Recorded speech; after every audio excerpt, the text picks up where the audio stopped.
Artinya kalau CVM kita mendatakan ada state, artinya yang dinyatakan secara nyata, karena dalam prakteknya kita mencari data berdasarkan willingness to pay-nya bisa kita tanyakan state.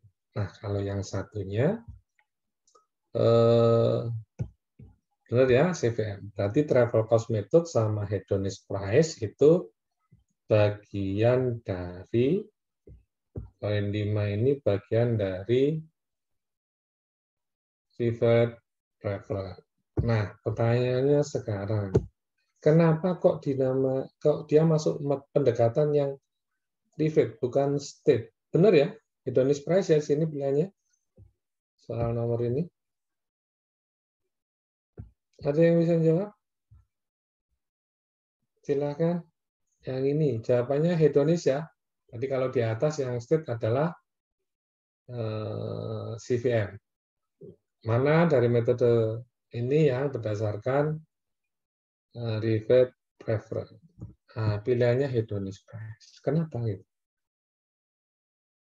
Preferensi yang terungkap, gitu. Artinya kita mengungkap gitu.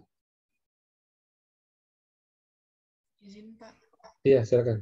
Tapi kalau salah nggak apa-apa ya Pak? Nggak apa-apa. Oke, silakan. Kayaknya aja Pak. Kan kalau refilled itu kan berdasarkan perilaku aktual. Hmm. Nah, jadi kalau hedonik itu kan dia transaksi pasar yang diobservasi Pak. Jadi tidak dinyatakan tapi diobservasi. Makanya masuk refilled. Oke, kita berdasarkan observasi. Observasinya bisa berdasarkan data pasar kan, Mbak ya? Iya Pak. Oke ya. Nah, pertanyaannya, Anda mengungkapkannya dari pasar apa ini yang menjadi pertimbangan Anda sehingga kalau konteksnya SDAL, apanya nih yang akan Anda ungkap gitu ya? Tetap benar perilaku gitu ya, perilaku dari konsumen, artinya perilaku dari individu yang akan kita gunakan terkait dengan sumber daya alam. Artinya kita bicara ke observasi data berarti terkait dengan data sumber daya alam gitu ya. Nah, kita mengungkapkannya melihat dari apa? Dari observasi di pasar gitu. Iya Pak, dari harga mungkin ya Pak, maaf kalau salah Pak. Mungkin dari nilai harga properti di lingkungan itu Pak. Oke, properti. So, kalau kita ngomong properti, Anda berarti kan udah ngomong ke ini ya, ke pendekat properti lah. Kita udah mengenal 3 pendekatan. Ada pasar, ada biaya, ada pendapatan. Nah, Anda tadi menyampaikan berarti ke properti, gitu ya. Kita mendasarkan pada observasi atas properti. Properti kalau dipennya berarti kita ngomongnya transaksi properti ya, Pak ya? Iya, Pak. Nah, dari apanya Anda bisa mengungkap nilai sumber daya alam itu terkait dengan properti, transaksi properti yang di pasar?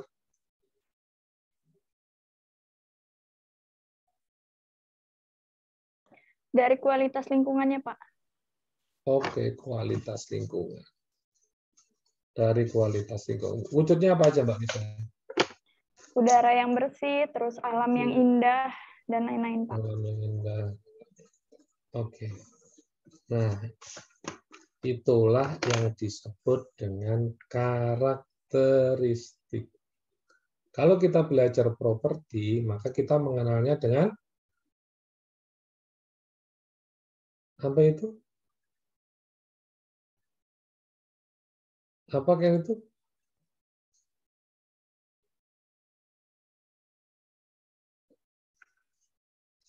Atribut, ya nggak? Dari, kalau kita mengenal sebenarnya lebih ke pembanding gitu ya. Ketika pendekatan pasar kita melihat atribut yang mempengaruhi nilai properti, nilai tanah, nilai rumah, nilai lahan gitu ya, luas. Apalagi jarak dari CBD, jarak dari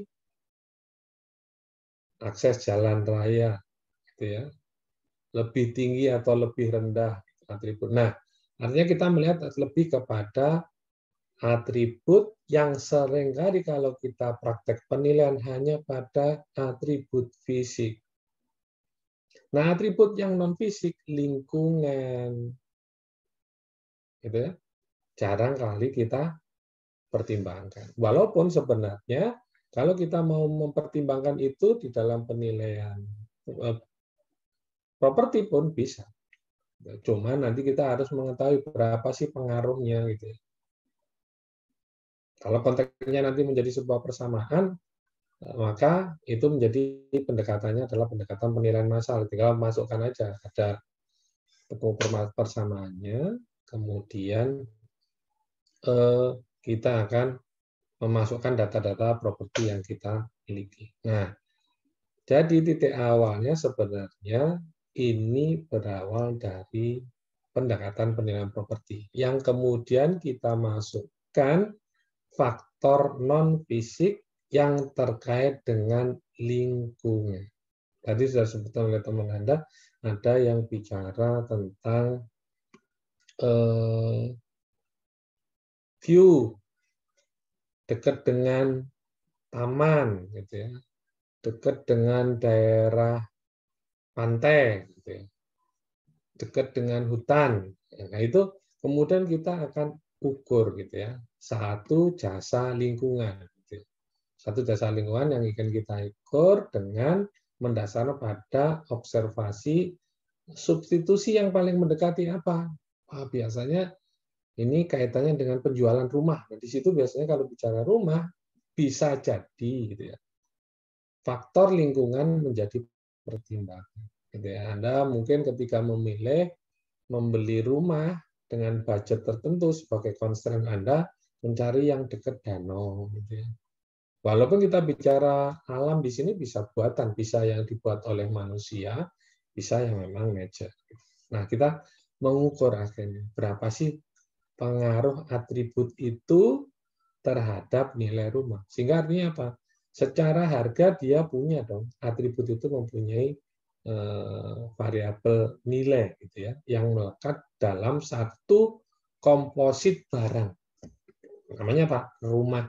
Gitu ya, tinggal gitu ya, rumah tinggal plus tanahnya itu merupakan satu komposit barang yang terdiri dari berbagai atribut yang melekat. Dan kita akan melihat atribut terkait dengan alam, jasa lingkungannya gitu ya. Oke, ini kalau tokoh bisa dibaca sih sebenarnya. Ini jawabannya semua benar gitu ya. Kalau awal-awal yang mengenalkan hedonis itu Codd, kemudian dikembangkan oleh Christie's dan Leicester itu kemudian yang mulai memperkenalkan terkait dengan teori bid gitu ya, teori lelang maupun teori terkait dengan penawaran ketika untuk perkembangannya berikutnya gitu ya. Oke. Mana ini yang benar? Izin Pak, itu untuk Ya. yang benar yang kata hedonik berarti kesenangan dalam bahasa Yunani hedonikos. Oke. Nomor berapa, Mas? 6, Pak. Oke. Kenapa kok kesenangan? Dasarnya kok kesenangan?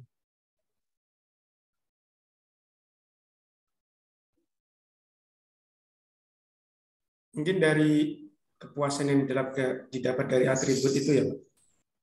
Oke, jadi masing-masing orang itu punya preferensi gitu ya.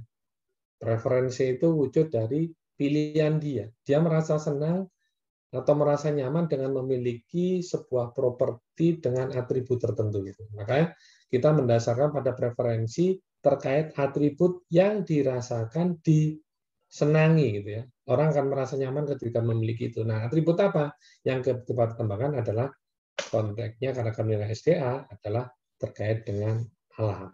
Gitu ya. Asumsinya apa? Berarti semua orang dianggap memiliki preferensi yang sama gitu ya. Artinya gini, ketika dia membeli sesuatu itu memiliki pertimbangan terkait dengan keberadaan sumber daya alam tersebut gitu ya. Yang apakah view-nya, nah kebetulan view itu menjadi satu atribut tunggal yang menjadi bagian dari penelitian kita gitu ya. View cara pemandangannya. Atau mungkin dalam konteks perkembangannya kalau kita bicara di properti gitu ya, bisa jadi faktor yang mempengaruhi properti itu kira-kira ada yang positif atau yang negatif terhadap nilai atau terhadap harga. Kalau orang awam makanya ada yang positif atau yang negatif?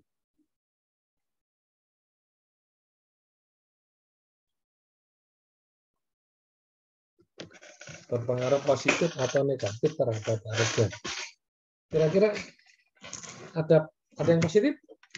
Ada yang negatif? Ada semua, Pak. Ada, Pak. Oke, kalau begitu nanti pertanyaannya, ketika atribut itu bertambah yang Anda inginkan, kira-kira harganya bertambah nggak?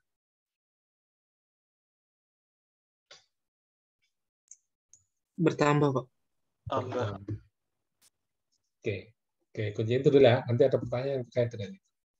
Bisa negatif. Kalau kita ngomongnya properti, bisa jadi ngomongnya terkait dengan jarak. Semakin jauh dari CBD akan menurunkan nilai.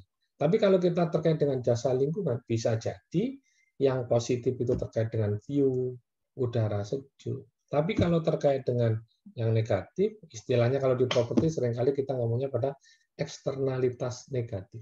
Terkait dengan apa? Kualitas udara yang buruk. Gitu ya.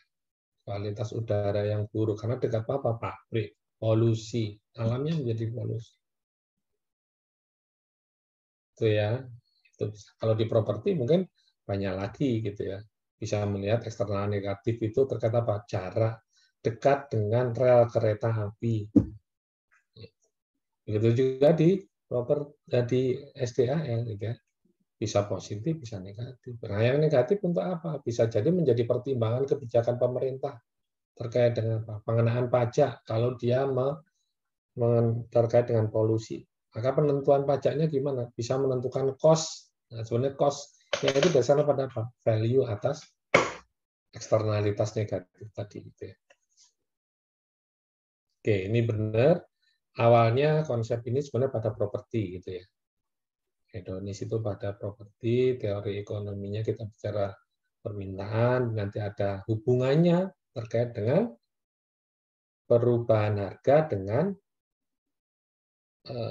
sejumlah sesuatu barang yang dia beli dengan atribut yang melekat di dalam. Oke, penilaian hedonik berdasarkan pada konsep ekonomi terkait hubungan antara harga dengan jumlah barang. Nah, sebenarnya yang menjadi ini kalau kita bicara ekonomi klasik dulu, klasik gitu ya, atau neoklasik, kita ngomong kita punya duit, punya harga tertentu, maka kita akan membeli barang itu. Gitu ya. Harganya berapa? Ya udah kita ngambil berapa gitu ya. Kita dapat berapa. Tapi sebenarnya kalau kita bicara tentang value, makanya kemudian hedonik, ketika seseorang membeli sebuah barang, maka sebenarnya tidak hanya harga yang menjadi pertimbangan. Percaya nggak itu? Selama ini kalau kita bicara permintaan kan ngomongnya hubungannya antara barang yang diminta gitu ya dengan harga, ya nggak? Ya, Pak. Tapi selain kita hanya bicara quantity X jumlah barang, sebenarnya di balik X itu di dalamnya ada kualitas. Atau kita sering ngomongin kalau orang penilai atribut, faktor-faktor yang mempengaruhi nilai. Dengan harga tertentu, dengan uang yang kita miliki tertentu, maka kita berusaha untuk memaksimalkan utilitas. Artinya kalau kita konsep propertinya bicara das, ada utility, kita ingin memaksimalkan utility itu. Kalau ingin bangun rumah, mungkin luasannya yang 500 maksimalnya. Kalau Anda mau beli rumah, kira-kira mencari yang 500 atau mencari yang 1 hektar. Atau sebaliknya, Anda ingin membuat untuk outbound, apakah Anda pilih yang 500 atau yang 2 hektar?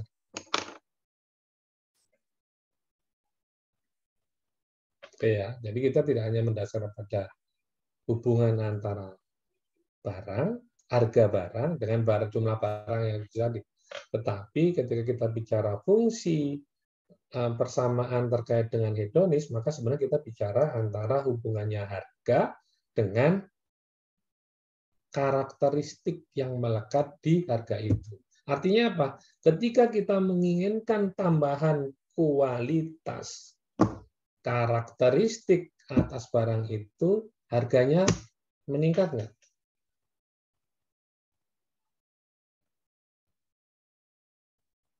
Meningkat ya? Sepakat itu ya? Nah, sekarang kalau begitu, peningkatannya itu linier, proporsional, atau eksponen? Cekung? Eksponen, Pak. Eksponen. Bukti keman, Mas? Gampangnya aja, ceritakan aja. Contoh kalau kita menilai properti itu. Kalau kita menggunakan market data grid gitu ya, buat dapat data pembanding, ini nah, biasanya Anda buat market data grid kan ya, tabel-tabel itu ya. Yang disesuaikan apa nanti bisa buktikan itu. Paling gampang mungkin. Mungkin ini Pak kayak kualitas lingkungan misalnya aja. Seseorang itu udah punya taman di rumahnya yang sudah hijau.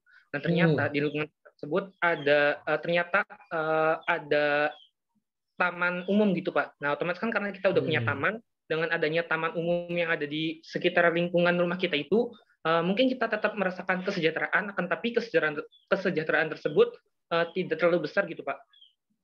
Ya. Gitu Pak. Tahu kalau bahasa gampangnya gini deh. Kalau kita menilai tanah gitu, luasan tanah pertama 500 meter. Harganya itu satu variabel ya, terkait dengan luasan aja. Kita beli tanah luasannya 500 meter. Karakteristiknya 500 meter untuk tanah. Kemudian Anda dapat properti pembanding lagi 1000 meter. Anda dapat lagi pembanding 1 hektar, 10.000 meter. Pertanyaan saya, kira-kira per meter perseginya itu Anda hitung sama nggak? Antara yang 1 hektar, yang 1000 sama 100 hektar. Lebih murah, Pak. Ya, semakin murah kan. Artinya ketika kita menambah atribut pada titik awal mungkin akan menambah harga. Tetapi pada pertambahan atribut-atribut berikutnya itu akan semakin turun. Sehingga kita mengenal dengan konsep law of diminishing marginal utility. Kepuasan atas atribut itu juga akan semakin turun.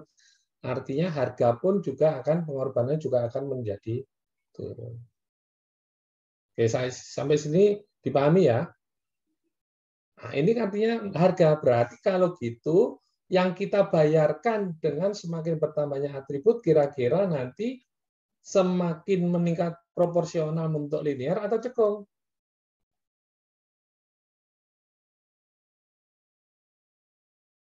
Kira-kira. Kita, kan tadi harga.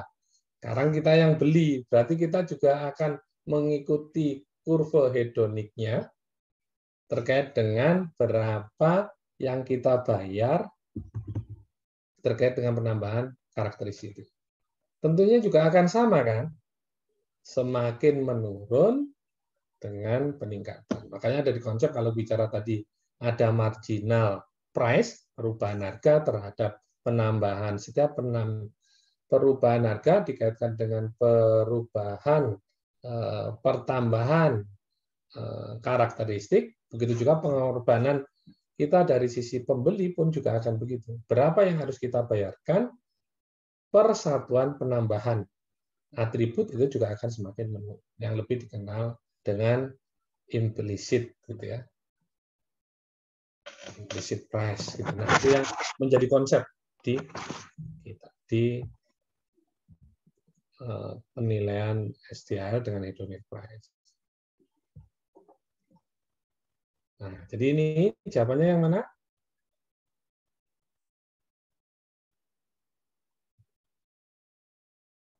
Semua jawaban benar, Pak. Semua jawaban benar. Nilai barang dasar pada atribut atau karakteristik kesenangan dan mengestimasi nilai implisit dari karakteristik itu, gitu ya. Secara implisit dari karakteristik itu kita ungkapkan. Nah, tentunya kita sudah tahu hedonic price itu ternyata kenaikan harga itu seiring dengan penambahan karakteristik, tetapi penambahannya itu kurvanya tidak membentuk konstan atau linear, tetapi lebih pada titik awal mungkin linear ya, tapi pada titik tertentu dia mulai belok ya. Tapi begitu juga implisit gitu ya, implisit yang kita akan bayarkan juga akan turun. Oke, ini tahapan utama yang mana tahapannya? Ini udah ada jawabannya ya. Pertama, Anda harus menentukan fungsi hedonis price. Untuk menentukan fungsinya, maka Anda harus ada kaitannya dengan harga, dengan atribut. Berarti Anda harus mencari data.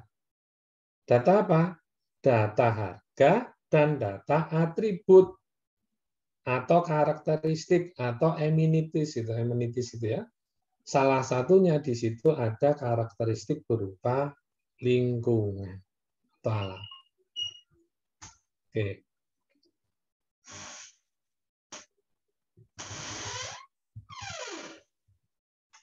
Nah, implicit price ini yang mana jadi?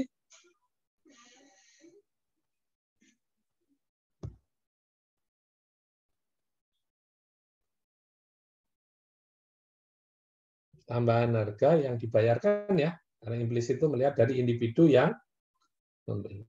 Kalau hedonis price kita bicara hubungan harga dengan tadi hubungan harga dengan karakteristik. Nah, kemudian akan turun ke implicit price kaitannya dengan permintaan kita gitu ya.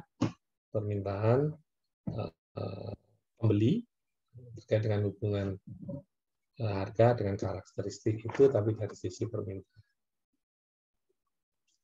Oke, ini yang mana? Berikut adalah tahapan penentuan hedonis price.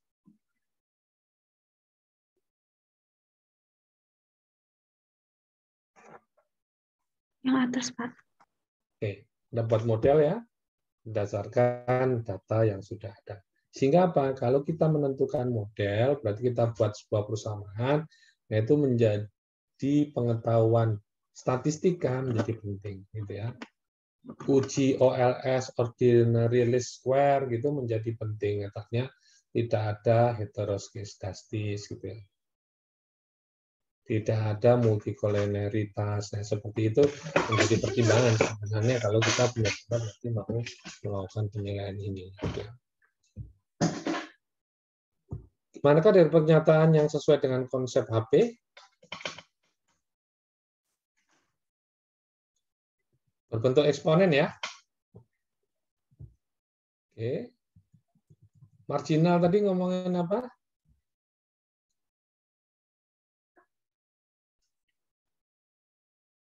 Perubahan harga terhadap perubahan barang yang dibeli, perubahan harga terhadap perubahan permintaan, perubahan harga terhadap perubahan tambahan atribut barang yang diminta. Yang mana?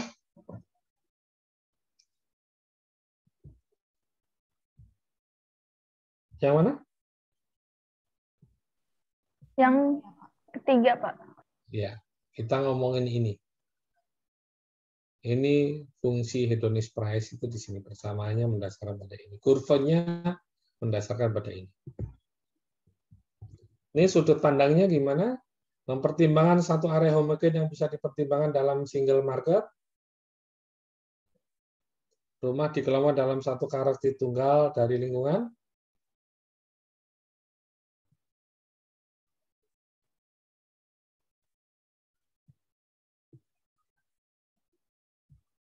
Oke, ya kita melihatnya satu area. Jadi kita menentukan area observasi kita.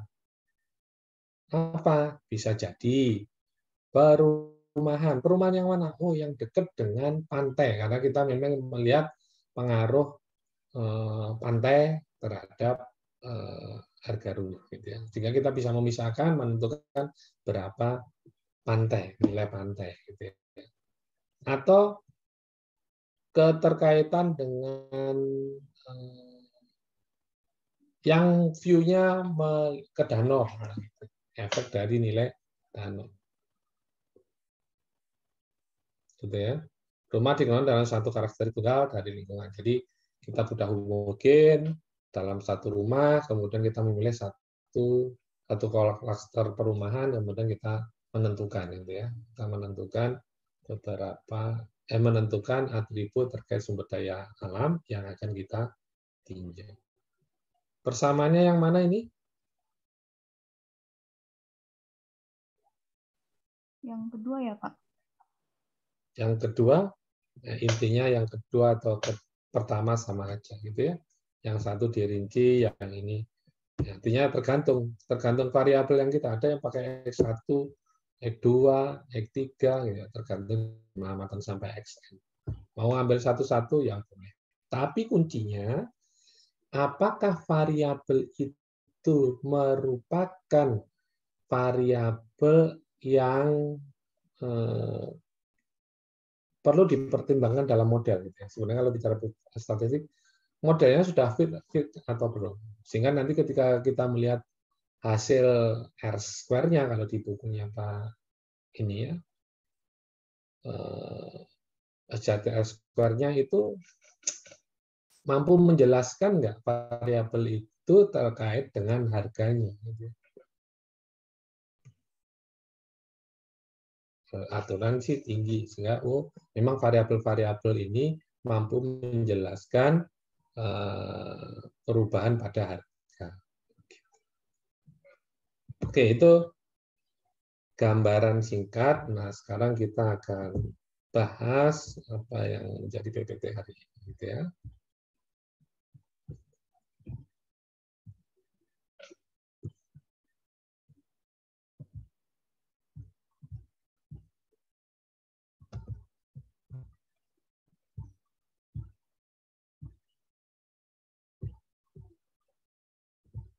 Oke. Kita bicara konsep hedonist price, kelebihan dan kekurangan, kemudian tahapan penggunaan, gitu ya, sekilas saja. Nanti kita akan lebih perdalam besok ketika praktek, gitu ya. Dan contoh penggunaan hedonist dalam hedonic price method pada penilaian ST. Oke, hedon, kesenangan, manis, gitu ya. Nah, bicara ini tadi sudah disampaikan oleh teman Anda, didasarkan pada premis bahwa barang yang diperdagangkan dibentuk berdasarkan sekelompok atribut tertentu. Tadi sudah sampaikan. Kalau kita bicara harga, biasanya kaitan dengan sejumlah barang atau barang tertentu. Gitu. Tetapi sebenarnya di balik barang itu ada atribut yang selalu kita pertimbangkan di dalam mengambil keputusan terkait dengan apa itu? Kualitas. Kualitas itu bentuk dari apa sih? Sebenarnya kita ingin memaksimalkan utilitas. Utilitas yang bisa kita ambil dari mana? Dari karakteristik atau amenities. Seringkali kalau kita di penilaian properti, inilah yang dinamakan faktor-faktor yang mempengaruhi nilai. Nah, kemudian ketika Anda menggunakan pendekatan pasar, Anda selalu ngomongin fisik maupun non-fisik. Nah, seringkali biasanya kita fisiknya luas, jarak lebih tinggi, lebih rendah, datar, bergelombang, gitu ya. Iya nggak? Elevasinya, konturnya. Yang non-fisik seringkali kita hanya melihat pada jarak dari si BD. Apalagi? Jenis sertifikat. Iya nggak? Kita belum mengusulkan ada unsur lingkungan. Padahal dengan memasukkan lingkungan kita bisa itu. Karena kita menggunakan regresi sehingga kita bisa ketahui nanti berapa nilainya. Nanti kita akan lihat minggu depan ketika praktek. Gitu ya. Biasanya kita akan, kalau di properti seringkali ya fisik maupun non-fisik ini kita buatkan marker data grid-nya, tabel-tabelnya itu. Dari marker data grid, kemudian dari pembanding itu kita kumpulkan. Kita sesuaikan. Dan pembanding 1, pembanding 2, pembanding 3, kan gitu ya. Kita sesuaikan. Nah, kalau kita bicara hedonic price, maka kita cari pembanding juga. Artinya memang kita cari transaksinya. Berapa? Minimal 30 kalau bicara statistik itu katanya. Minimal sampel 30. Yang mencerminkan apa? Yang mencerminkan ada atribut-atribut yang dipertimbangkan atau karakteristik yang dipertimbangkan oleh calon pembeli atau pembeli gitu ya. Dan seberapa besar dia akan mampu membayar. Artinya apa? Berarti harga ini dipengaruhi oleh karakteristik berupa lingkungan. Bisa jadi lingkungan ini adalah sumber daya alam, dekat dengan danau, view-nya ke danau, gitu ya. Atau bisa jadi yang tidak menambah atau mengurangi justru. Karena ada apa? Eksternalitas negatif. Kalau di properti biasanya negatif. Dekat kereta api. Dekat apa lagi? Dan mungkin nilainya turun. Dekat apa lagi? Tempat pembuangan sampah, Pak. Tempat pembuangan sampah. Apa lagi? Nah, nanti kalau Makam, KTPA. Apa? Makam mungkin, Pak. Makam. Apa lagi? Sutet. Ya. Banyak penelitian. Nah, kalau di sumber daya alam nanti, kalau di literatur di PPT ini yang disampaikan oleh teman-teman dari UPP, salah satunya terkait dengan pengolahan kotoran gitu ya, pengolahan kotoran hewan ternak yang di Australia gitu. Nah, artinya dia akan menjadi pertimbangan berapa pajaknya gitu ya. Artinya pengolahan limbah itu, usaha pengolahan limbah itu harusnya mendapat ya mencemari lingkungan kan, dia harus kena pajak. Pertanyaannya, apa dasar pengenaian pajak? Bisa jadi adalah cost. Cost itu menunjuk, sebenarnya cost itu kan bukan biaya ya. Kalau konsep akuntansi itu cost itu tidak lebih dari ukuran moneter. Cost is not expense gitu. Atau cost bukan biaya. Kalau orang akuntansi kan. Maka sebenarnya kalau kita bicara cost itu bukan biaya kalau asing, tapi cost ya ukuran moneter gitu. Ukuran moneter dari sebuah eksternalitas negatif. Oke, dalam valuasi SDL, hedonic price digunakan untuk menentukan karakteristik utility, ya, kualitas lingkungan yang akan mengurangi harga rumah. Nah, yang apa? Nah, ini sebagainya proksi gitu ya. Substitusi yang paling dekat apa? Oh ya rumah. Loh kok rumah, Pak? Iya, karena di rumah itu ada karakteristik berupa alam, taman. Ya, nah biasanya kita lihat properti. Walaupun konsep hedonis nggak cuma hanya untuk rumah, tapi untuk kendaraan, untuk HP, hedonis. Bisa menggunakan konsep itu. Tetapi kalau sumber daya alam, umumnya yang mendekati itu apa? Ya, rumah. Karena biasanya pada atribut rumah ini ada karakteristik berupa lingkungan. Kualitas lingkungan. Oke. Aircraft noise. Cost-nya. Artinya kita bicara berapa nilai nanti pengaruhnya terhadap harga itu berapa, dia akan mempengaruhi. Akan turun berapa gara-gara dekat dengan airport. Yang dekat banget, harbor gitu ya. Mungkin bagi orang nggak suka kalau yang dekat airport. Nah, walaupun sebenarnya ada perbedaan. Preferensi bisa berbeda-beda kan satu orang. Bahwa bisa jadi ada orang yang suka di dekat bandara. Kenapa? Karena dia terkait dengan mobilitas dia. Tapi ada juga yang enggak, gitu ya. Enggak, karena dia akan melihat ini apa?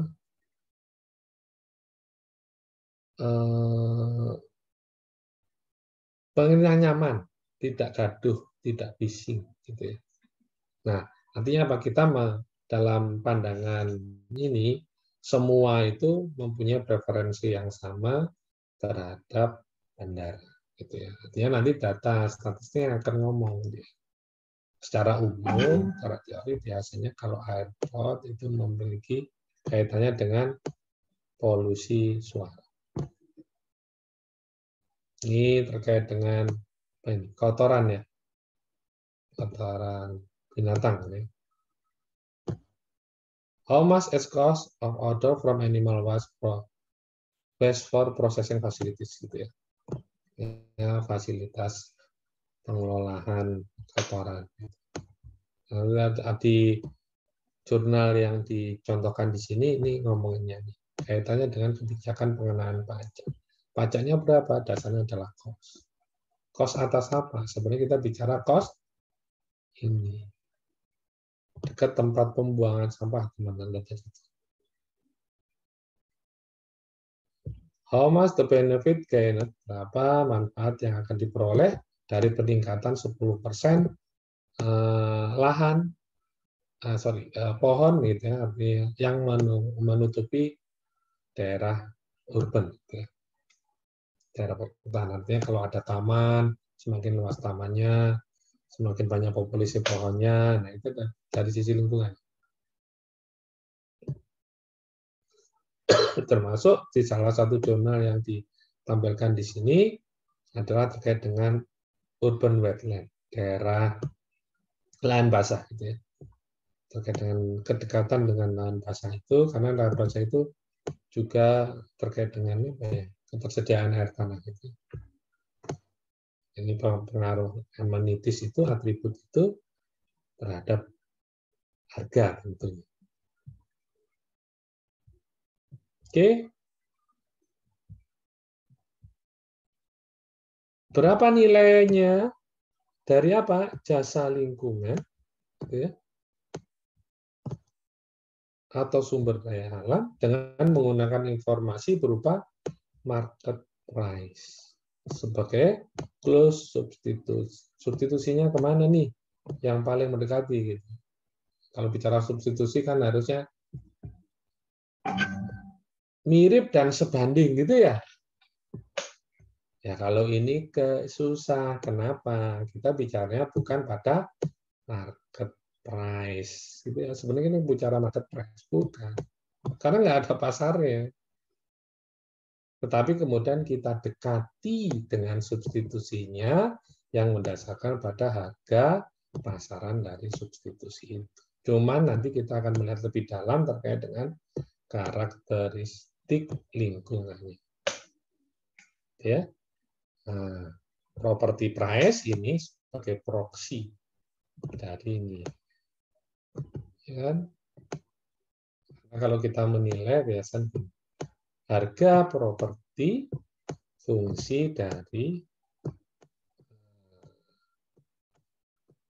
X, Y, Z. Gitu ya. Biasanya penilaian itu harga sebagai proksi dari P. Ya nggak? Biasanya V sama dengan, kalau Jim itu rumusnya apa sih? Jim rumusnya apa?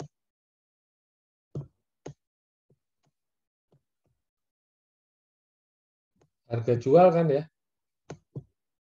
Ya, price per sewa ya? Price per sewa, iya nggak? Teman-teman. Price per gross income, Pak. Oke, gross income artinya sewa ya kalau dia disewakan.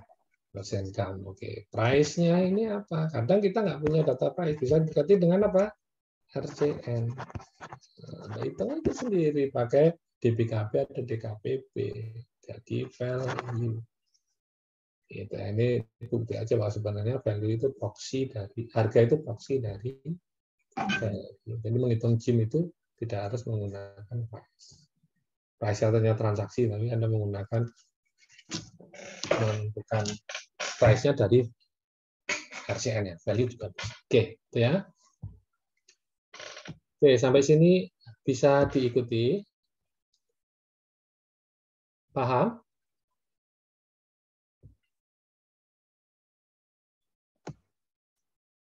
Oke. Kalau nggak ada suara, saya asumsikan paham, gitu ya.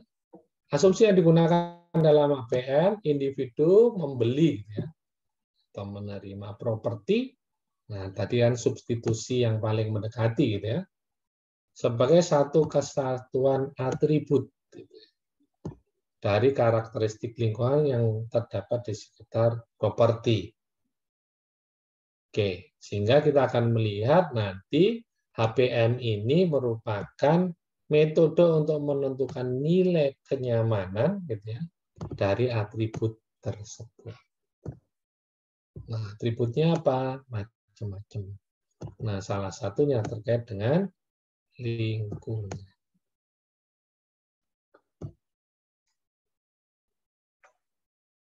Oke, berarti Anda mau nggak mau cari apa kalau ke sini? Yang mencari data transaksi.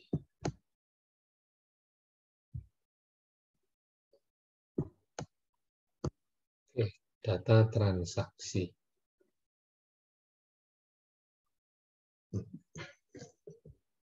Terkait dengan data transaksi, terkait apa? Ya, harga jualnya. Dan kemudian ini akan dipengaruhi oleh fungsinya apa? Ya. X1, X2, X3, dan lain sebagainya. Nah, inilah yang kita harus peroleh. Oke, pilih. Tolong, pilih. Anda pilih yang mana? Mas Fikri Ahmad. Yang itu Pak, dekat danau. Yang ini ya? Ya Pak. Yang lain pilih?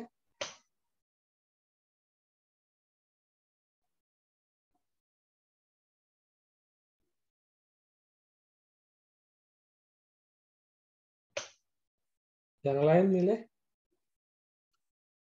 Sepakat semua danau? Ya Pak, bagus danau. Semua danau, padahal bisa jadi yang dekat. Ada orang, aku nggak deket danau. Danau itu tempatnya apa, uya-uya. Ya, ada yang nggak suka gitu. Nah, kalau danaunya meluap, jangan-jangan nanti ininya. Gitu. Tapi kita tidak mempertimbangkan perbedaannya. Tadinya kita mengambil satu area observasi yang homogen dengan mempertimbangkan karakteristik, pertimbangannya adalah terkait danau. Maka kita akan membatasi area di sekitar danau itu.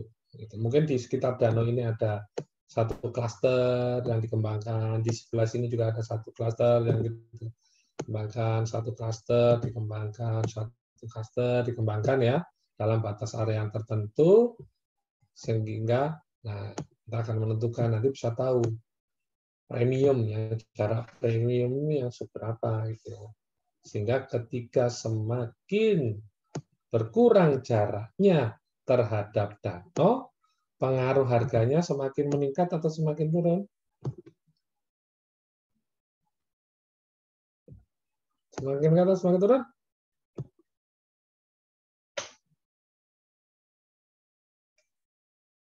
Semakin berkurang jaraknya dari danau, semakin meningkat atau semakin menurun?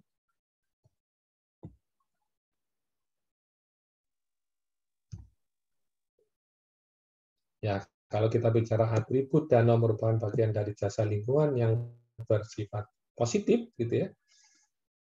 Referensinya rata-rata memang dekat, kayak tadi ingin dekat danau, lebih bisa mancing, ngerjain tugas lebih gampang, gitu ya. Kalau yang lagi galau cepat sembuh, gitu ya. Atau semakin galau, jangan-jangan gitu ya, nyebur ke danau, gitu.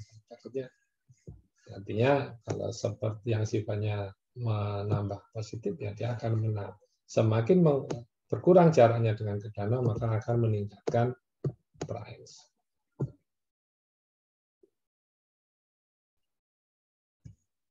Oke. Berdasarkan apa? HPM itu berdasarkan sewa lahan atau harga sewa. Ini kalau konteks ekonomi seringkali, kalau Anda belajar ilmu perkotaan, jarang kan ngomongin value. Dalam proxy menentukan value itu sebenarnya ngomongnya kan selalu land rent, ya nggak? Kalau di ekonomi kota dan wilayah gitu ya. Semakin dekat dengan CBD, maka land rent-nya semakin besar. Kan itu ya? Biaya sewanya semakin tinggi. Kenapa? Karena semakin ke dekat CBD, jumlah aktivitasnya menjadi semakin meningkat. Ketika semakin meningkat, maka ketersediaan lahan semakin sempit. Semakin sempit berarti land rent-nya semakin besar. Maka kemudian karakteristik rumahnya seperti apa? Karakteristik bangunannya seperti apa? Vertikal. Kan gitu ya kalau kita belajar ekonomi kota. Oke ya. Oke. Jadi harga sewa baik rumah atau lahan disebabkan karena perbedaan kualitas lingkungan. Dan kualitas lingkungan ini merupakan salah satu karakteristik atau amenities yang melekat pada satu land atau satu rumah. Gitu. Selisih harga dapat dilihat sebagai harga kualitas lingkungan itu. Gitu ya. Kalau yang dekat dengan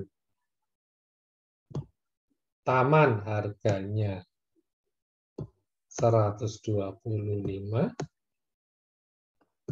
yang tidak ada tamannya, jauh dengan taman 100. Berarti value taman itu berapa? Berapa? 25.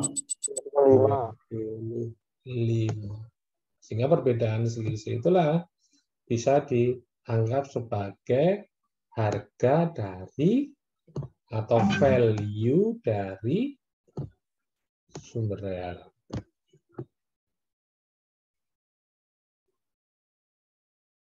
Tapi ingat, ini bukan menggambarkan total economic value dari sumber daya alam tadi. Kalau punya view pemandangan, pemandangan itu biasanya di hutan ya, gunung hutan. Artinya nilainya tidak mencerminkan nilai hutan itu. Kita hanya bicara value dari sisi kualitas pemandangan aja, view-nya yang menghadap ke hutan.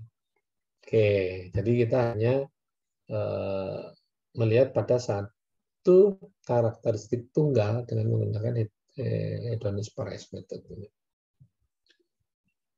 Oke, sehingga berarti kita mengasumsikan bahwa setiap individu ketika memutuskan mengambil sebuah properti atau membeli sebuah properti itu dipengaruhi oleh sumber daya alam.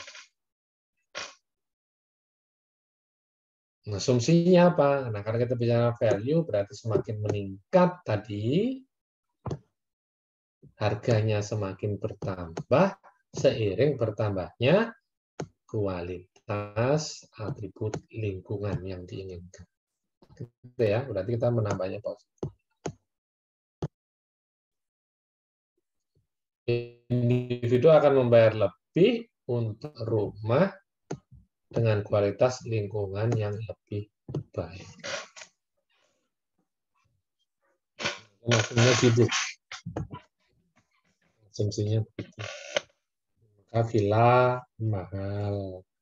Karena asumsinya yang lebih dikedepankan dari sebuah villa itu adalah alamnya, gitu ya.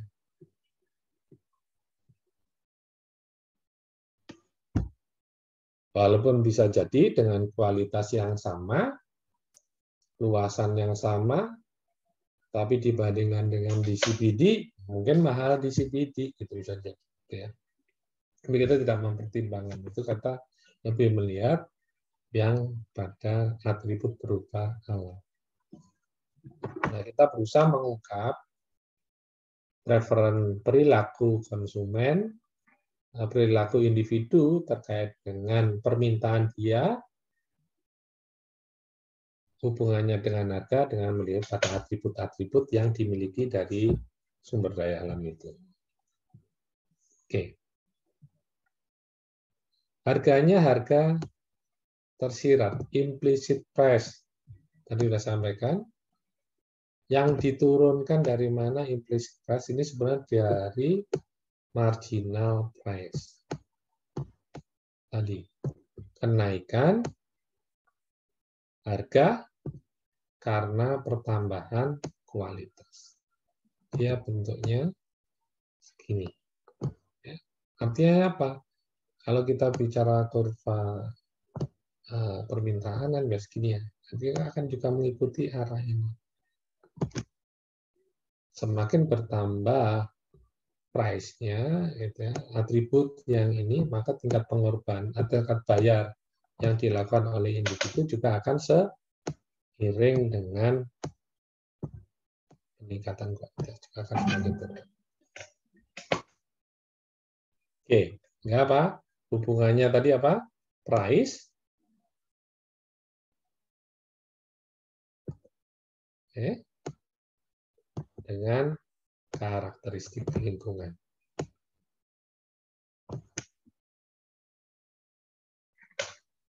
Ya, yang ada tamannya luas kayak ini mungkin lebih mahal.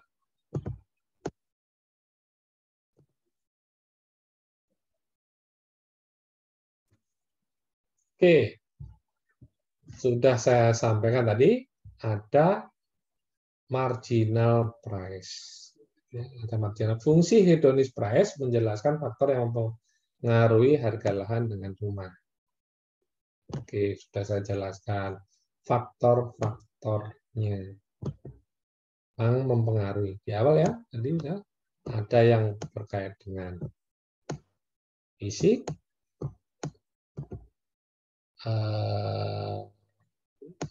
environment, gitu ya. Environment itu biasanya non fisik, akses, dan juga ada yang terkait dengan lingkungan. Oke, atribut 1, atribut 2, atribut 2, kuantitas 2, kuantiti atribut 2, dan seterusnya.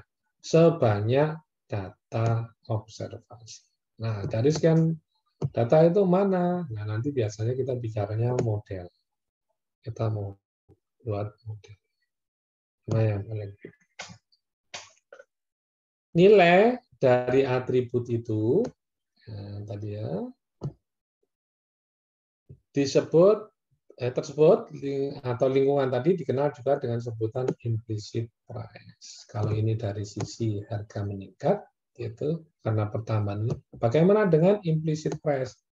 Kita sebagai individu yang mengorbankan sejumlah uang untuk memperoleh atribut itu, juga akan sama dengan fungsi hedonis price tadi. Yang begini, maka implicit price-nya juga akan mengikuti itu. Ya. Semakin bertambah karakteristik yang kita inginkan, maka kita juga harus menambah harga, tetapi kenaikannya itu semakin rendah dengan bertambahnya atribut itu. Kenaikannya tidak seprogresif kalau atributnya banyak. Oke. Karakteristik lahan itu sendiri yang mempengaruhi. Harga lahan dipengaruhi oleh 3 aspek utama. Dan ini di properti kita udah. Ini sebenarnya karakteristik lahan itu sendiri. Berarti itu ngomongin fisik. Karakteristik lingkungan sekitar itu ngomongin non fisik yang tidak berbicara lingkungan.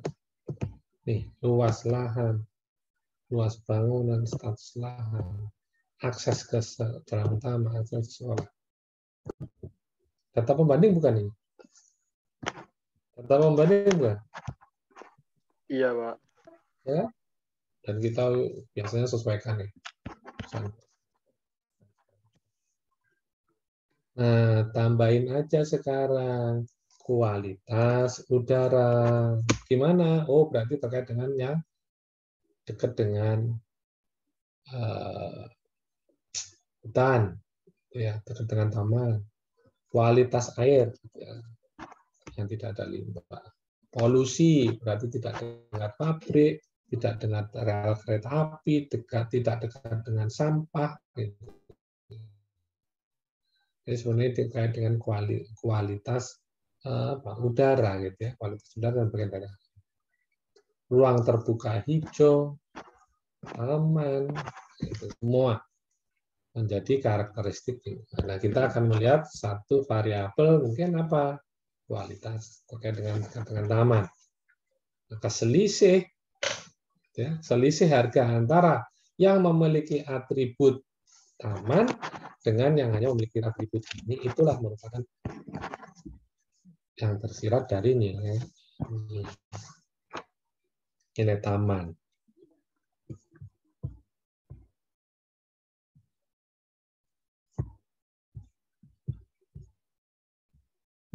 Berarti nanti bisa nggak saya mempertahankan 3 kamar mandi, 3 dining room-nya ada berapa, bathroom-nya ada berapa, bisa nggak gitu tambah?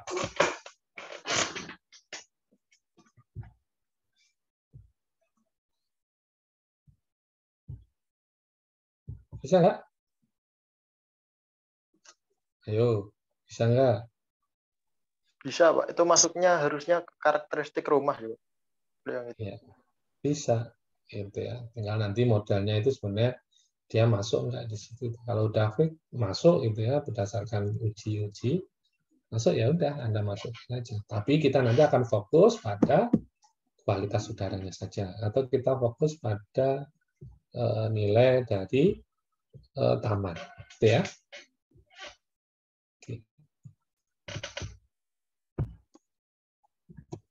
Nah, ini tadi sudah saya sampaikan, inilah fungsi hedonic price, bahwa harga satu komoditas komposit, ya, atau barang atau jasa, harga akan semakin meningkat seiring peningkatan kualitas karakteristik, terkait dengan kualitas barang itu. Nah, sisi kualitas barang itu dilihat dari atributnya. Harapannya kita ingin memaksimalkan kepuasan kita dengan memiliki atribut-atribut itu. Nah, salah satunya atribut itu adalah atribut lingkungan. Balik lagi, tapi saya sampaikan tadi bahwa kurva hubungan antara price dengan karakteristik dari sebuah barang atau jasa itu tidak linier. Mungkin linier hanya segini, setelah itu berbentuk eksponen. Kenapa? Ya tadi marginal utility, law of diminishing marginal utility-nya itu semakin berkurang karena adanya penambahan karakteristik. Tadi contohnya yang paling gampang ya tadi ada taman, ternyata ada taman kota, makin ketika Anda beli itu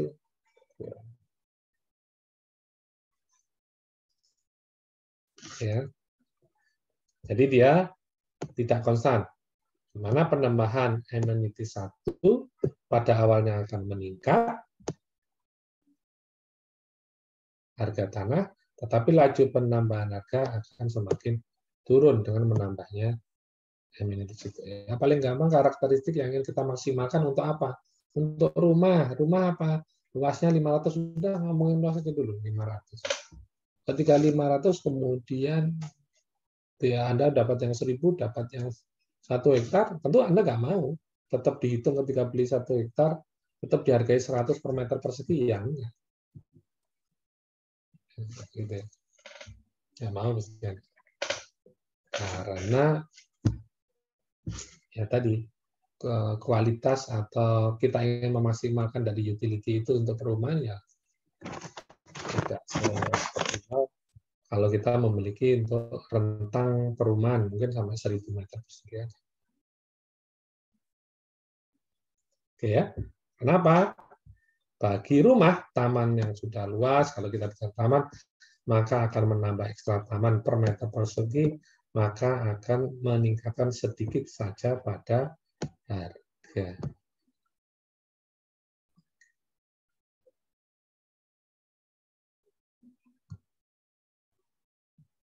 Ya, nanti kalau kita bicara teori penilaian properti, ada apa itu? Prinsip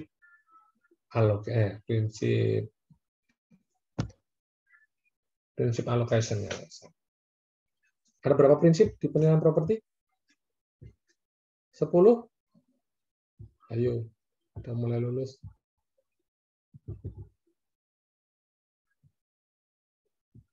Mbak Raihana, mana ini? Kok pada silent semua ini?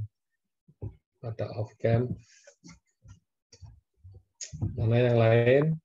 Jangan-jangan saya ditinggal tidur nih. Hadir, Pak.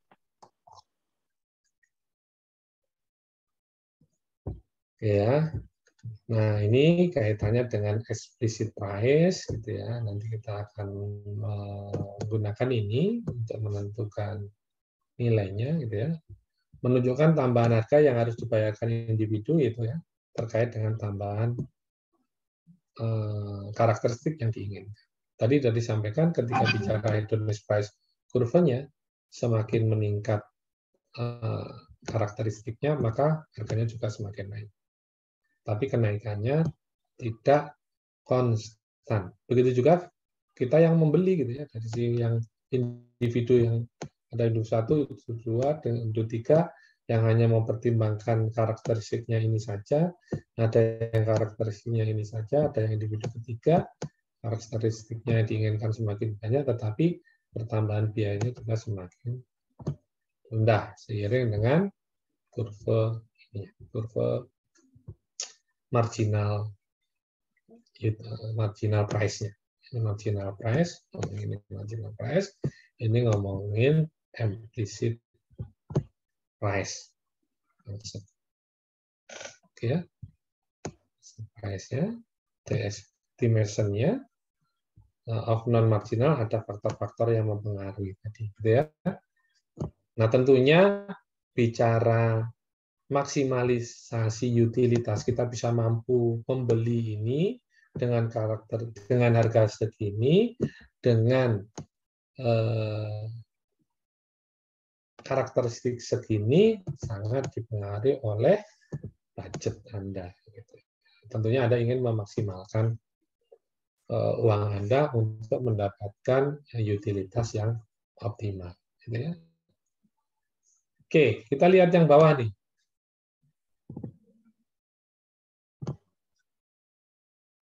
Ini rumah tok, nggak deket dengan hutan lindung, dengan taman kota, harganya 125.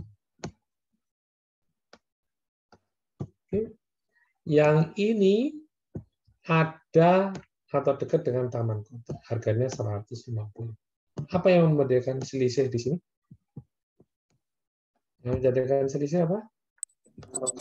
Taman kotanya, Pak. Karena pertanyaan tadi, kita menghitung value-nya dari mana? Selisih perbedaan atribut itu. Sehingga kalau begitu, berapa nilai taman kota itu? 25.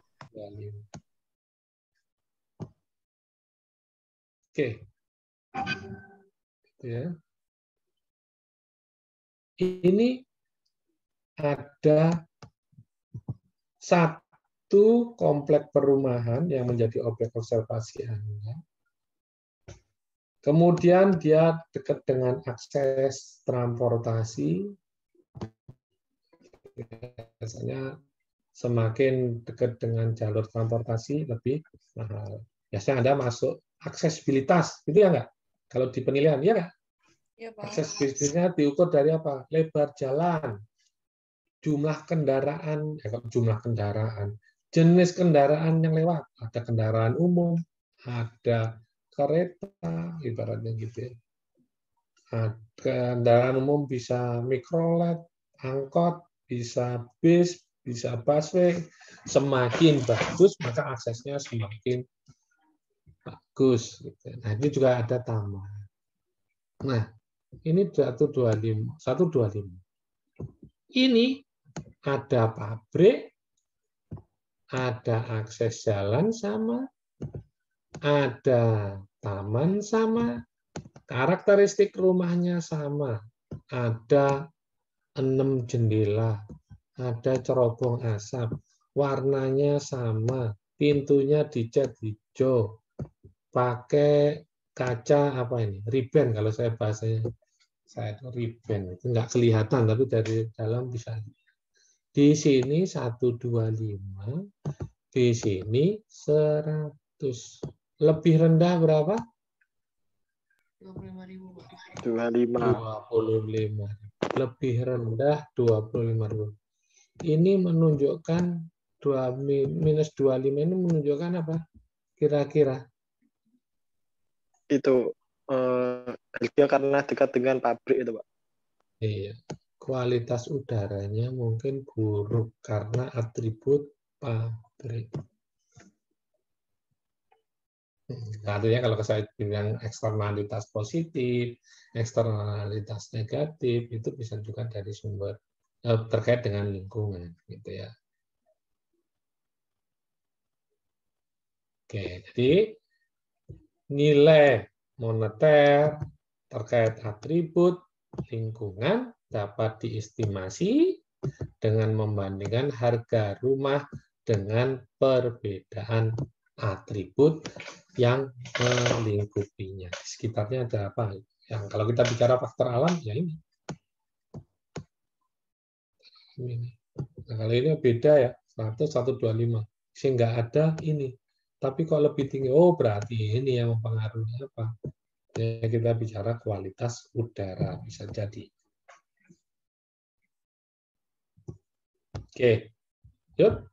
Bagaimana sudut pandangnya HPM, Hedonic Price Method, dan konsumen, artinya kita dari sisi nanti kan menentukan persamaan permintaannya ya, kalau gitu ya.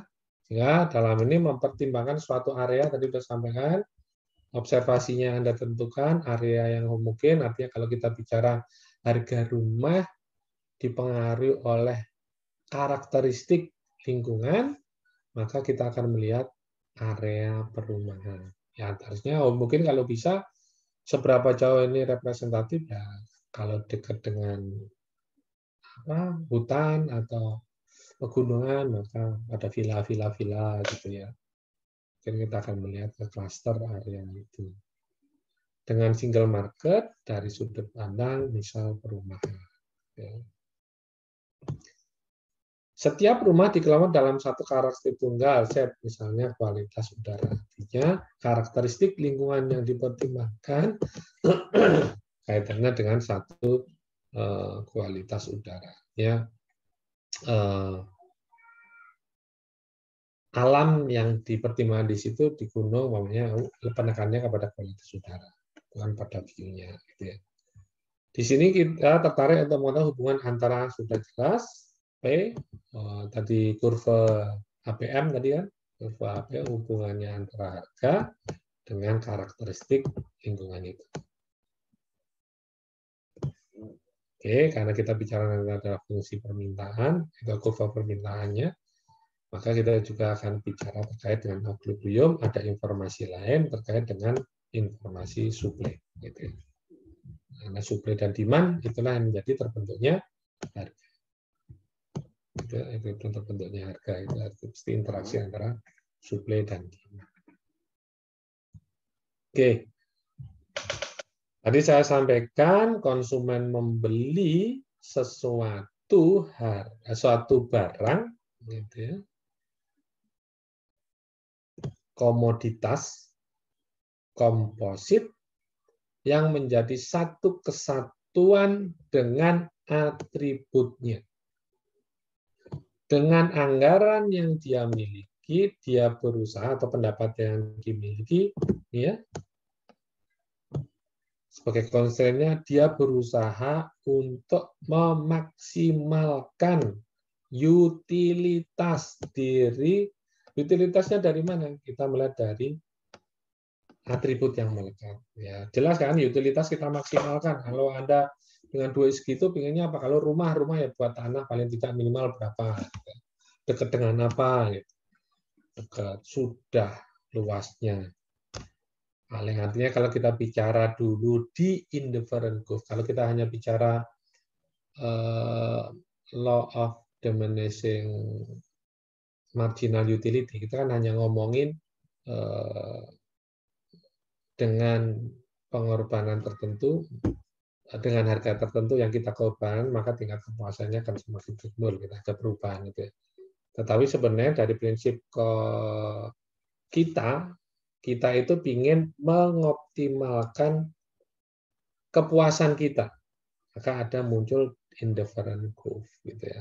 Dari uang tertentu kita ingin mengkombinasikan jumlah barang X dan A, kan gitu ya, kita belajar mikroekonomi dulu ya.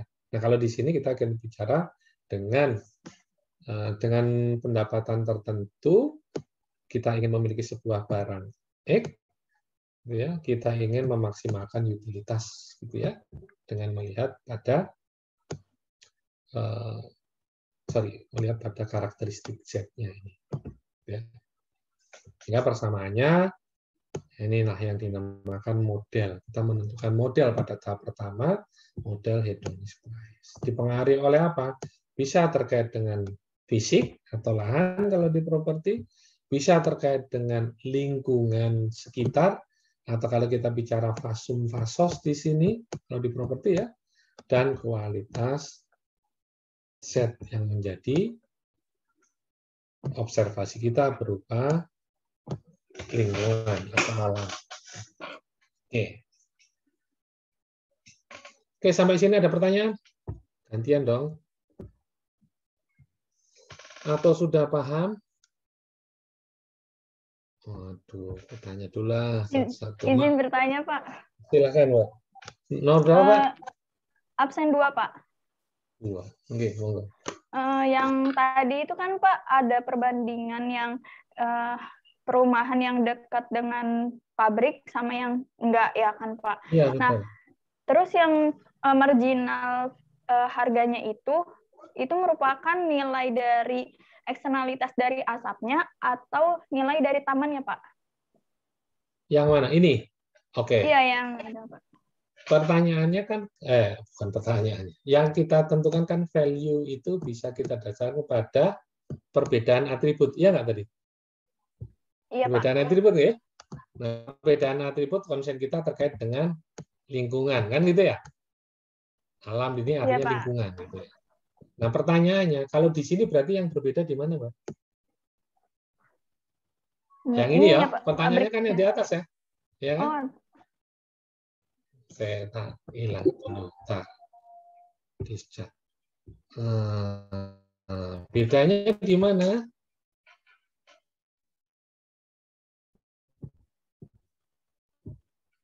Bedanya di mana antara ini nih? Halo? Halo?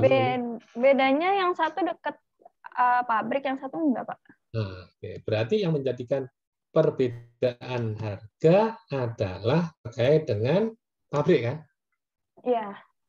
Berarti kalau kita begitu, value-nya tentu mempertimbangkan value pabrik. Nah, gitu ya. Nah, value pabrik ini yang tercermin di sini biasanya apa yang terkait dengan lingkungan? Kualitas udaranya. Betul nggak? Iya, Pak. Artinya kualitas udara apa? Ini harusnya nanti minus. Kualitas udara yang kotor.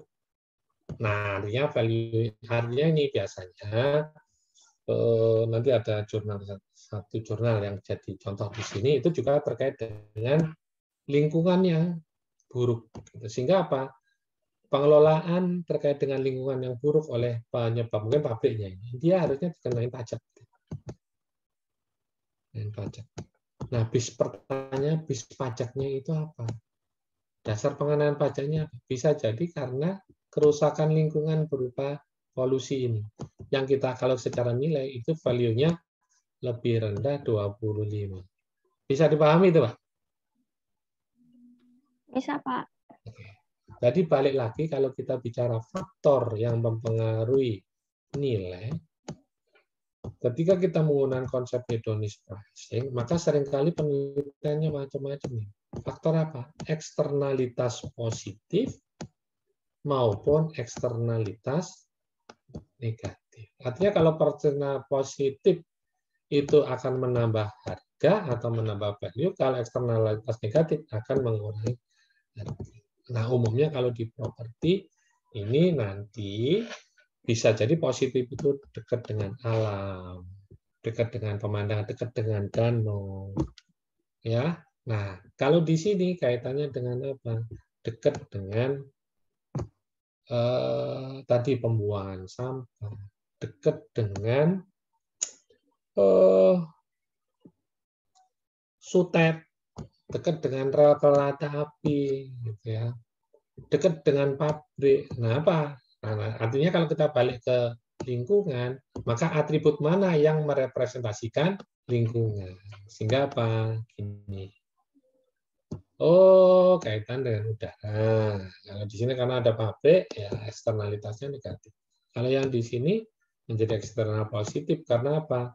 View-nya view ke danau, view-nya dekat dengan taman dan sebagainya. Oke, menjawab enggak ya pertanyaan ini? Baik, Pak. Menjawab berarti objek penilaiannya tuh kualitas lingkungannya itu ya, Pak? Iya, betul. Gitu ya. Karena konsep lingkungan di sini itu lebih merujuk kepada alam, gitu ya, sumber daya alam. Nah, alam di sini macam-macam, nggak sekedar taman, air, itu bisa juga udara, gitu. Aku jadi sampai lali mau ngomong apa tadi. Oke, nanti kalau ingat saya sampaikan lagi. Oke, sampai mana tadi? Ada lagi, silakan yang bertanya. Bertanya, Pak. Ya, silakan. Kan tadi disebutkan kalau di sini tuh setiap rumah dikelompokkan dalam satu karakteristik tunggal. Ya. Nah, itu Ya. Z, terus misalnya kualitas udara. Tapi saya bingung lagi, Pak, pas di bawahnya, pas sampai di fungsi hedonic price-nya, kok bisa tiba-tiba jadi 3 gitu? Iya, Pak. Yang Kan mana? awalnya itu karakteristik tunggal, tiba-tiba jadi karakteristik lahan, lingkungan sekitar. Saya kayaknya Oke, ini maksudnya. Oke, betul. Artinya begini. Karakteristik yang kan saya bilang tadi bahwa ketika kita membeli satu komoditas dengan harga tertentu, itu merupakan satu komposit yang integral antara barang itu dengan karakteristik, iya nggak? Betul ya? Nah, karakteristik yang melekat di sana itu karakteristik yang apa? Kalau di sini tadi Z ya, tunggalnya kan Z ya. Ya. Terus persamaan di sini kalau nggak saya harga itu dipengaruhi oleh, ingat aja, harga itu kan value ya, proksi dari value ya, dipengaruhi oleh Z, Y, E. Gitu ya.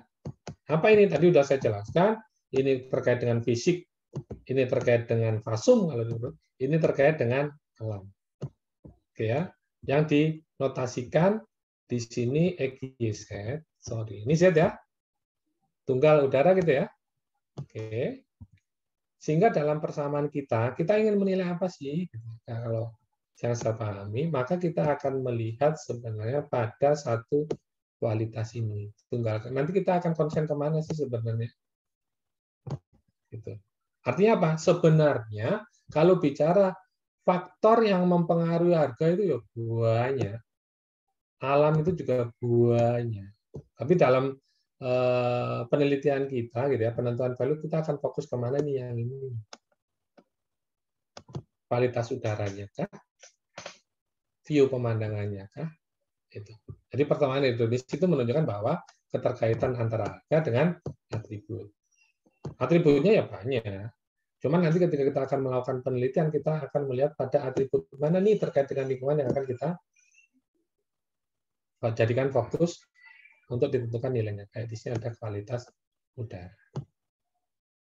Nah, homogen area itu terkait dengan homogen area observasi kita. Kaitannya apa? Oh, proksinya perumahan yang di mana? Perumahan yang dekat dengan danau. Ya udah, kita fokus ke sana. Danaunya apa nanti? Kita akan bisa lihat gitu ya. Kaitannya dengan kualitas danau itu kita ukur dari apa? Jaraknya. Jaraknya ke danau gitu. Karena orang preferensi seseorang dekat dengan danau itu mudah kita dekati dengan apa? Oh, jarak. Bisa juga ada penelitian yang lain didekati dengan apa?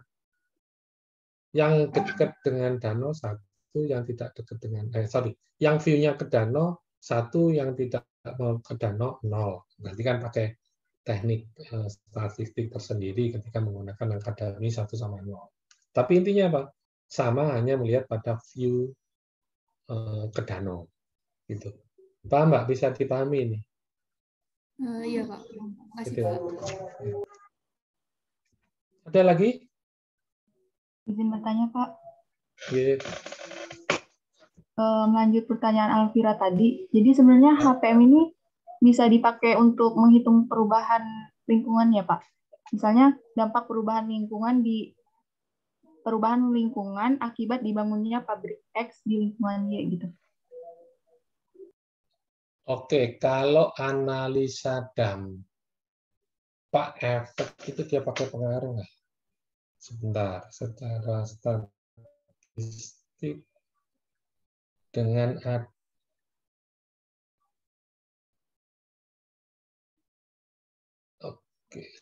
gini Pak, yang Anda maksud itu dengan adanya ini menjadikan harga di area situ meningkat gitu ya, atau menurun, betul nggak? Iya gitu Pak. Oke, bisa. Artinya gini, bisa artinya kita melihat kan pengaruh, kan hubungan pengaruh antara karakteristik X pengaruhnya terhadap harga. Nah, kita bisa jadi meneliti, tapi datanya akan menjadi, Anda ingin tahu pengaruhnya seperti apa. Berarti kan ada dua nih, Pak. Sebelum dan sesudah kan ya. Secara teknik akan menjadi sedikit berbeda nanti olahnya, datanya gitu. Artinya kita akan ingin tahu berapa value-nya sebelum dan sesudah. Nah, artinya data Anda menjadi akan berubah kalau bicara pengaruhnya terkait dengan adanya keberadaan ini, sehingga kalau kita bicara penelitian gitu ya, maka kita harus melihat pengaruhnya sebelum dan sesudah adanya pabrik, sehingga akan lebih informatif. Tapi kaitannya dengan apa? Sejauh mana perbedaannya terkait dengan value? Oke, dengan value loh ya, kaitannya dengan value loh ya, bukan terkaitnya dengan yang lain. Gitu. Artinya kalau yang lain bisa jadi nanti teknik analisanya menjadi lain. Oke, bisa dipahami, Mbak? Bisa, Pak. Terima kasih, Pak. Ya. Bisa jadi dengan adanya pabrik nilainya berubah ya. Ya, Anda mungkin penelitian akan menjadi perbandingan. Cuman menjadi, Anda harus tahu dulu datanya sebelum dan sesudah. Karena kalau bicara dampak sebenarnya tool-nya akan relatif apa ya? CGA, tapi CGA itu biasanya lebih pada ekonomi ya, artinya ada perubahan kebijakan ini akan berpengaruh. Tapi kalau kaitannya dengan ini hanya sekedar melihat pengaruh adanya pabrik umpamanya atau adanya taman terhadap value ya, Anda harus melihat mengetahui ini nilainya value segini, tetapi sebelum ada taman berapa gitu Anda harusnya membandingkan. Oke. Bisa menjawab nggak ya? Menjawab, Pak. Terima kasih, Pak. Oke, gini persamaannya. Ada lagi? Silakan. Oke, kalau nggak ada kita lanjutkan. Kelebihan dan kekurangan. Ya, kelebihannya, artinya gini, kalau kita orang yang ini ya seneng ngobrol, seneng banyak teman, gitu, kita akan mudah gitu. Artinya data yang terkait dengan tempat tinggal atau lahan dapat diperoleh dari berbagai sumber dan dapatkan dengan data sekunder. Bisa saja ada data sekunder kan, tidak harus primer. Tapi kalau ingin primer juga bisa. Dapat digunakan untuk mengestimasi SDAL berdasarkan pilihan yang ada. Artinya tadi karakteristik apa yang akan kita observasi, apakah kualitas udara, apakah dekat dengan pantai, apakah dekat dengan wetland gitu ya. Kalau di sini di penelitian yang disampaikan di PPT ini, informasi untuk dapat dikumpulkan secara efisien dan mudah. Artinya efisien ya, kalau data sekunder brosur gitu ya, mudah ya bisa Anda gunakan gitu ya.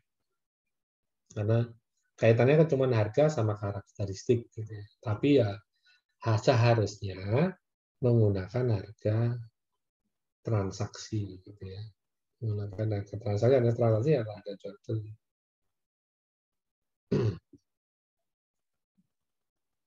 Oke, kelemahannya limited to things that related to property price. Ya, karena kaitannya tadi pada substitusi, ya paling yang bisa didekati ya cuman pada properti. Properti biasanya hanya lahan sama rumah, karena itu dia yang akan terkait secara langsung dengan atribut sumber daya alam. Only capture people willing to pay for perceived different environmental attribute and their direct consequences. Ya, artinya kita mengasumsikan tadi semua mempunyai preferensi terkait dengan sumber daya alam yang menjadi objek kita, gitu ya. Asumsinya gitu, semua yang tinggal di situ yang menjadi observasi, ya dia akan menjadi pertimbangan ketika dia membayar itu, salah satunya terkait dengan sumber daya alam. Mengasumsi that people have memiliki opportunity to select combination of future to prefer given that income. Ya, artinya tadi dia dengan pendapatan yang dia miliki tertentu, maka dia memiliki berbagai kesempatan, memiliki preferensi dan bisa mengambil semua atribut tadi. Artinya bisa milih ini, bisa pilih itu, gitu ya. Sumber daya alam pun dipertimbangkan dan dia bisa memilih itu dengan harga tertentu dari pendapatan yang dia miliki untuk mengakses atribut berupa sumber daya alam. Gitu ya kelemahannya, sehingga kita tidak mempertimbangkan satu orang dengan orang yang lain, sebenarnya tidak mempertimbangkan itu, kita anggap semua sama, gitu ya. The method relatif kompleks diimplementasikan, iya kompleks, kenapa? And interpreted requiring high degree and static character. Kompleksnya apa? Artinya pengolahan datanya, gitu ya. Kita harus menentukan model. Jadi kalau bicara statistik sebenarnya atribut yang X1, X2, X3, X4 bisa jadi setelah disimulasikan dalam aplikasi dengan mungkin menggunakan SPSS atau menggunakan Fuse atau Stata, ternyata tidak semua atribut harus dipertimbangkan dalam model. Nah, itu Anda harus memastikan itu dengan uji-uji. Belum lagi kalau harus memenuhi, kalau ekonometrik maka harus memenuhi uji-uji OLS ya, ordinary least square, harus bebas dari, harus datanya normal pamannya, harus atau tidak ada heterogeneity kalau nggak salah di ini. Padahal bisa jadi karena ini bicara spasial, geografis ya, satu lingkungan dengan lingkungan yang lain itu dipengaruhi oleh daerah yang lain kalau bicara lahan, biasanya gitu ya. Sehingga variabel X1 dengan X2 itu sebenarnya tidak boleh saling ada hubungan, itu nggak boleh. Gitu ya. Nah, bisa jadi atau mempengaruhi gitu ya.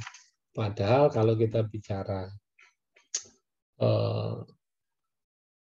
statistik itu harusnya dihindari. Nah, maka kemudian modelnya tidak hanya bicara regresi OLS, ada yang kemudian kalau di jurnal yang disampaikan di sini itu menggunakan spatial autogressive model, sudah mempertimbangkan regresi plus ada hubungan spasial antara, spasial itu wilayah ya, daerah sana dipengaruhi oleh daerah sini. Artinya X yang di sana, X1 dipengaruhi X yang di sini. Itu ada variabel yang saling mempengaruhi. Large amount of data must be better than manipulated. Nah, itu artinya datanya harus banyak, minimal 30. Bisa jadi 30 ternyata setelah diolah jelek, misalnya jelek itu ada penyakit-penyakit tadi, terus elsewhere-nya tidak menjelaskan hubungan, gitu ya. Uji-ujinya tidak terpenuhi, maka kemudian harusnya kita manipulatif. Artinya manipulatif bukan kok datanya dimanipulasi, tapi bisa jadi menambah data yang kita harus tahu yang outlier mana sehingga kemudian tidak kita pertimbangkan. Nah, itu ya. Artinya kita harus datanya harus kita perbaiki terlebih dahulu gitu. Itu kelemahan. Tahapannya kumpulkan data harga properti, tadi artinya kita mencari data properti, harganya berapa, karakteristiknya apa aja, gitu ya.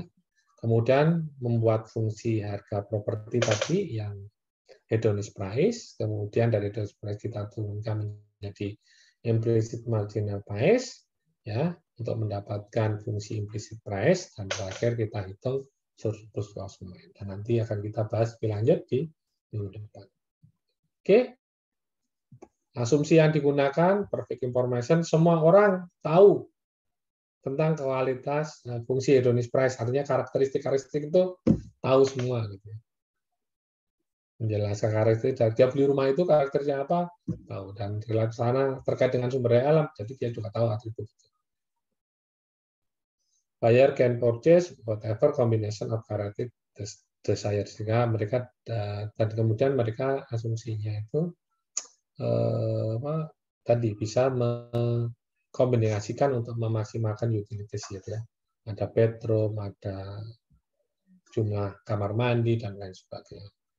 Nah, ini sudah saya sampaikan tadi, kemungkinan kalau menggunakan ini multi-cornelarity gitu ya. Nah, ini penyakit, artinya ketika kita menggunakan OLS tadi statistik, maka harus ada uji gitu ya, terkait dengan multikolonialitas. Ini terkait dengan tadi spasialnya, gitu, ada korelasi nggak antara satu daerah dengan daerah yang lain. Nah, ini menjadi kompleks tadi yang saya sampaikan. Gitu ya. Saya nggak tahu, statistik kemarin dikasih itu nggak. Gitu. Nanti kita olah datanya nggak sampai ke sana. Artinya, ini sebenarnya, saya nggak tahu di statistik dikasih ini nggak sih dulu, teman-teman? Penyakit-penyakit ini ya? Sampai ke situ nggak ya? Regres berganda, kemudian modelnya perlu diuji dulu, ada multikolonialitas, autokorelasi, ada ya? Kalau ada ya artinya Anda bisa mempraktekkan modelnya itu bagus nggak ya? Artinya nggak uji-uji dulu dengan ini. Nggak harus, nggak ada itu. Oke, ini penerapannya ada yang, bentar, waktunya tinggal berapa ya? Saya takutnya kebablasan nih. Oh, masih setengah jam. Oke.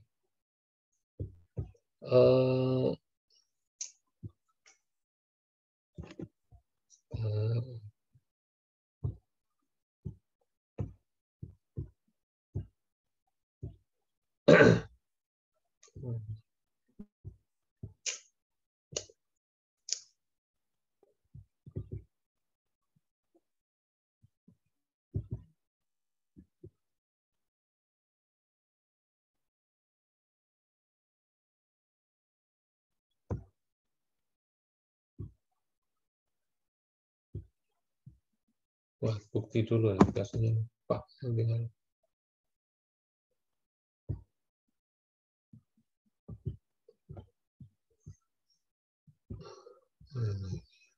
Oke, ini contohnya yang terkait dengan intinya ingin wetland gitu ya, capitalize amenity value, yaitu mengkapitalisasi artinya membentuk nilai dari sebuah amenity berupa urban wetland, itu lahan basah di perkotaan gitu ya, dengan menggunakan hedonist price gitu ya. Intinya di port kalau nggak salah itu salah satunya memanfaatkan air tanah, dan air tanah itu menjadi ketergantungan juga di wetland gitu ya.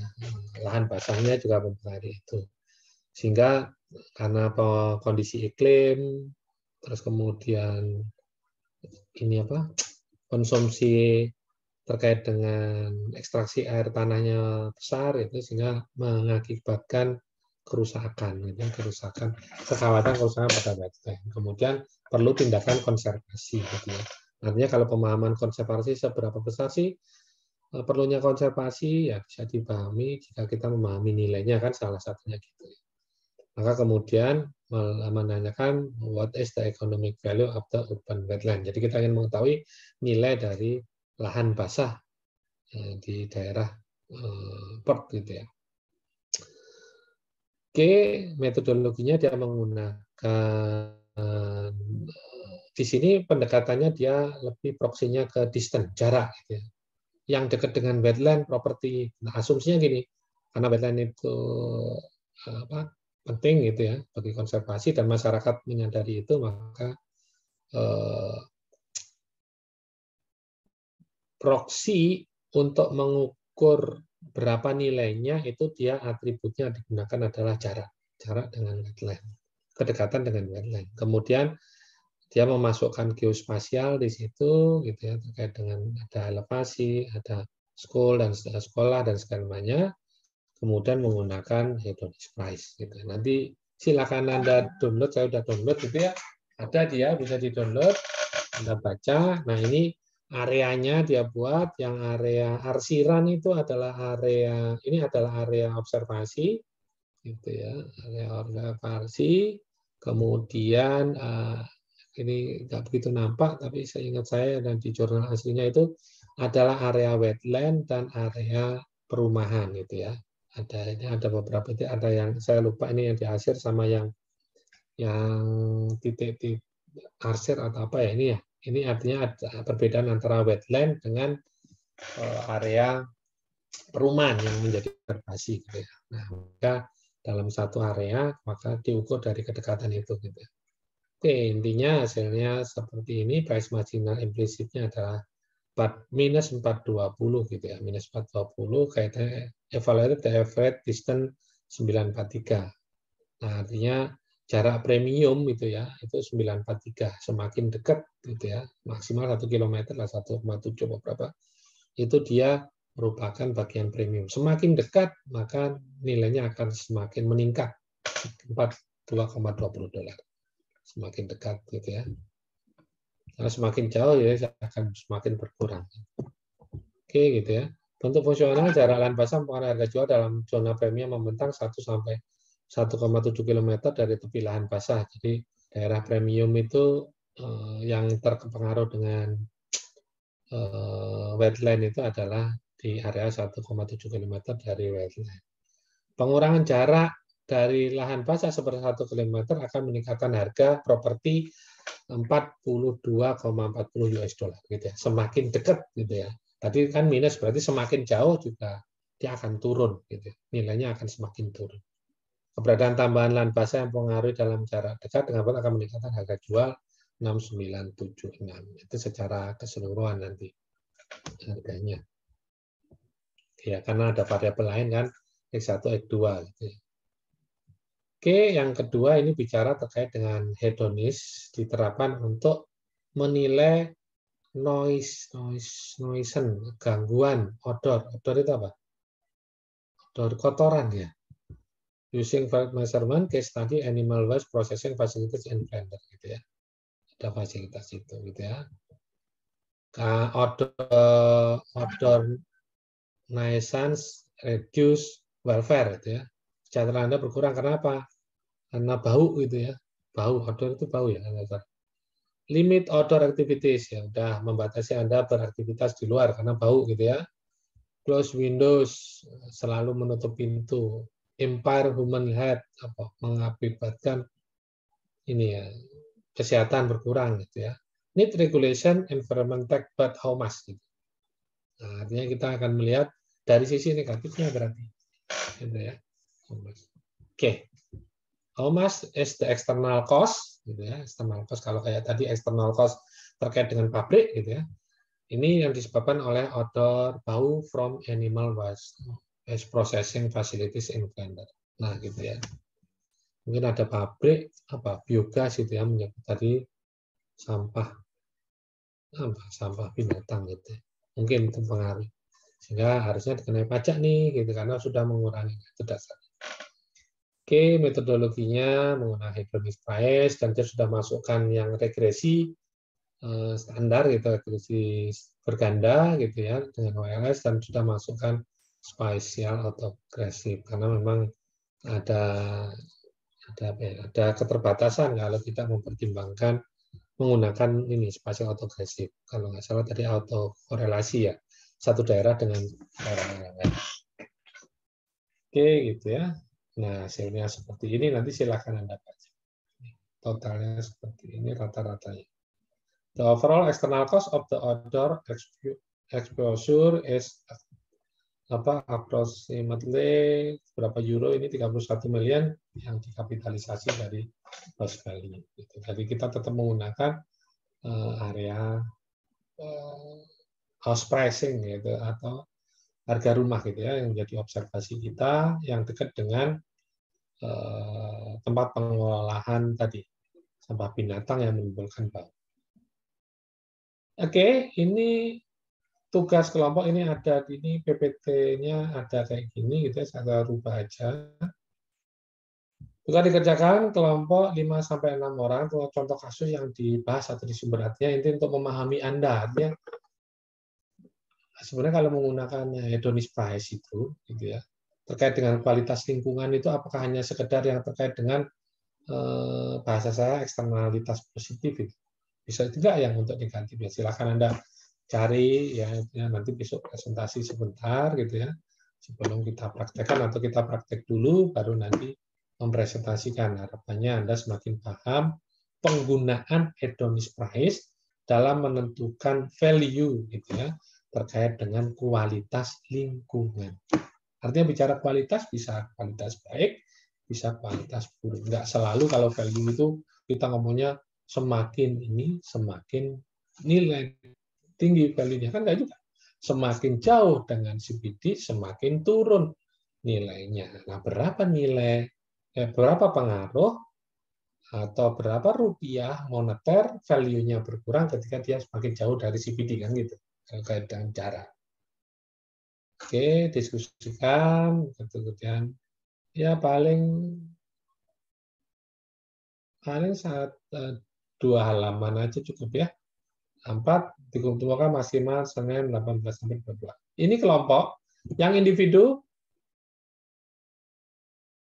saya tanya dulu deh. Anda punya bukunya valuasi ekonomi dan penilaian kerusakan SDAL nggak? Punya ya? Yang sok katanya ada, oke, ini punya Anda. Resume ini hanya bab 8 terkait dengan hedonist price saja, subbab hedonist price. Satunya bukunya Ekonomi Sumber Daya Alam, Teori dan Aplikasi Pak Ahmad Fauzi, Gramedia. Kalau nggak ada, nanti saya scan-kan, bilang.